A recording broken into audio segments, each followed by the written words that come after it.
नमस्कार दोस्तों, मैं अंकुर उपाध्याय स्वागत करता हूं आप सभी का एक बार फिर से अपनी नई वीडियो में। दोस्तों, कच्चा तेल $84 बैरल्स पे आता हुआ दिख रहा है। काफ़ी तेजी से कच्चे तेल के प्राइजेस घटते हुए दिख रहे हैं।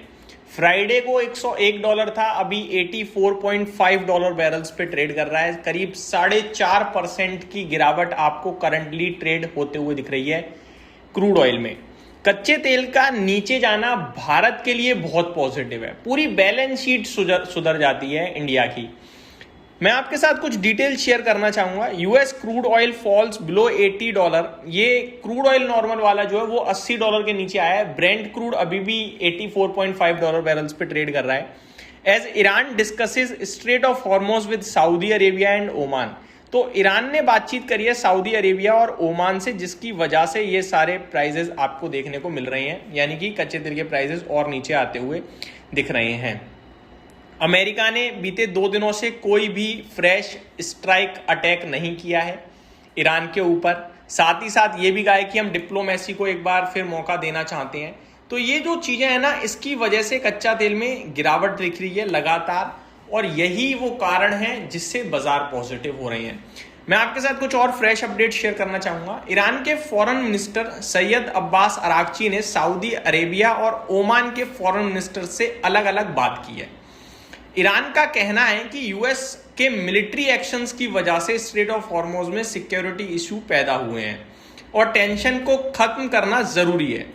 यूएस और ईरान के बीच फिलहाल टेम्पररी फाइटिंग पॉज चल रहा है, जिसकी वजह से मिडल ईस्ट में टेंशन थोड़ी कम हुई है। ईरान ने 10 दिन का सीज फायर की रिपोर्ट्स को रिजेक्ट किया है, लेकिन दोनों तरफ से अभी अटैक रुके हुए हैं। यहाँ पे 3 चीजें समझने वाली हैं। पहली ये कि ईरान कह रहा है यूएस के मिलिट्री एक्शन की वजह से स्ट्रेट ऑफ हॉर्मोज में टेंशन पैदा हुई, यानी कि ईरान नहीं चाहता कि टेंशन बढ़े, लेकिन क्योंकि यूएस लगातार अटैक कर रहा था ईरान के ऊपर, तो मजबूरन ईरान को स्ट्रेट ऑफ हॉर्मोज बंद करना पड़ा, जिसकी वजह से ये सब कुछ हमें देखने को मिला।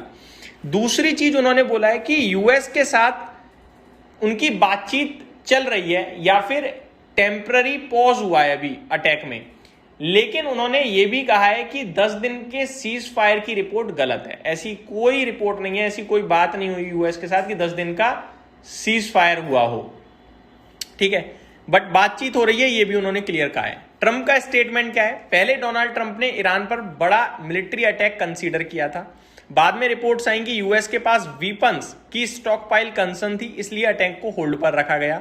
ट्रंप ने इस बात को डिनाई करते हुए कहा कि यूएस आर्मी के पास वीपन्स की कोई कमी नहीं है। भैया, प्रेसिडेंट ट्रंप हैं, अपनी बात को आगे रखते हैं और बात को घुमाने के लिए एक्सपर्ट हैं वो। मैं आपको बताना चाहूंगा 2 बड़ी बातें।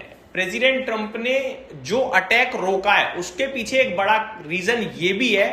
कुछ रिपोर्ट, स्पेशली अमेरिका के खुद state secretary of state Marco Rubio, उन्होंने भी शायद कहा था कि जो स्टॉक पाइल है वीपन्स की वो कम हो रही है, यानी हथियार कम पड़ रहे हैं, तो फिर वो रोक रहे हैं इस वॉर को और डिप्लोमेसी को एक मौका देना चाहते हैं। कॉमनवेल्थ बैंक ऑफ ऑस्ट्रेलिया का मानना है कि ऑयल प्राइसेस इसलिए नीचे आए हैं क्योंकि मार्केट को लग रहा है यूएस ईरान कॉन्फ्लिक्ट अभी और नहीं बढ़ेगा, लेकिन रिस्क अभी भी खत्म नहीं हुई है। अगर स्ट्रेट ऑफ हॉर्मोज को लेकर फिर से डिस्प्यूट हुआ तो कॉन्फ्लिक्ट दोबारा शुरू हो सकता है। गोल्डमैन सैक्स का मानना है कि अगर स्ट्रेट ऑफ हॉर्मोज पूरी तरीके से नॉर्मल हो जाता है तो ब्रेंट क्रूड ईयर एंड तक अराउंड $80 बैरल्स आ सकता है, लेकिन रेड सी में अटैक बढ़ते हैं या सऊदी अरेबिया के ऑयल इंफ्रास्ट्रक्चर पर हमले होते हैं तो ऑयल प्राइसेस दोबारा तेजी से ऊपर जा सकते हैं। तो ये जो लेकिन शब्द है ना, ये लगातार चल रहा है। इफ ये सबसे गंदा शब्द है, ये रिग्रेट वाला शब्द है। तो ये जो अगर मगर होता है ना, ये आप ये समझ लो जब तक है तब तक कंफर्मेशन कुछ नहीं है। आपको डिसीजन लेना पड़ेगा, एक तेजी मंदी, और डिसीजन अगर कच्चे तेल को देखकर लेना है तो मेरा मानना है तेजी कच्चे तेल में नहीं, बाजारों में। क्यों? कच्चा तेल ऊपर टेम्पररी जाएगा। देखो, चाहे स्ट्रेट ऑफ हॉर्मोज बंद हो चाहे रेड सी, ये टेम्पररी है, लाइफ लॉन्ग नहीं है, क्योंकि ये केवल एक देश का मुद्दा नहीं, ये दुनिया का मुद्दा हो जाता है। और जब दुनिया का मुद्दा होगा तो ज्यादा लंबे समय तक टेंशन नहीं चल सकती। स्ट्रेट ऑफ हॉर्मोज पहले भी चला था खुला, अभी फिर चल रहा है, अभी फिर खुलने की तैयारी कर लो आप, ये मान लो। रेड सी पे तो वैसे ही एक अटैक हुआ, नवल ब्लॉकेड हुआ, नवल कह रहा हूं वो इन्होंने तुम्हारा येमेन के हौतीज ने ब्लॉकेड किया, वो हटने की तैयारी में आ रहा है दोबारा, तो वहां से टेंशन नहीं है।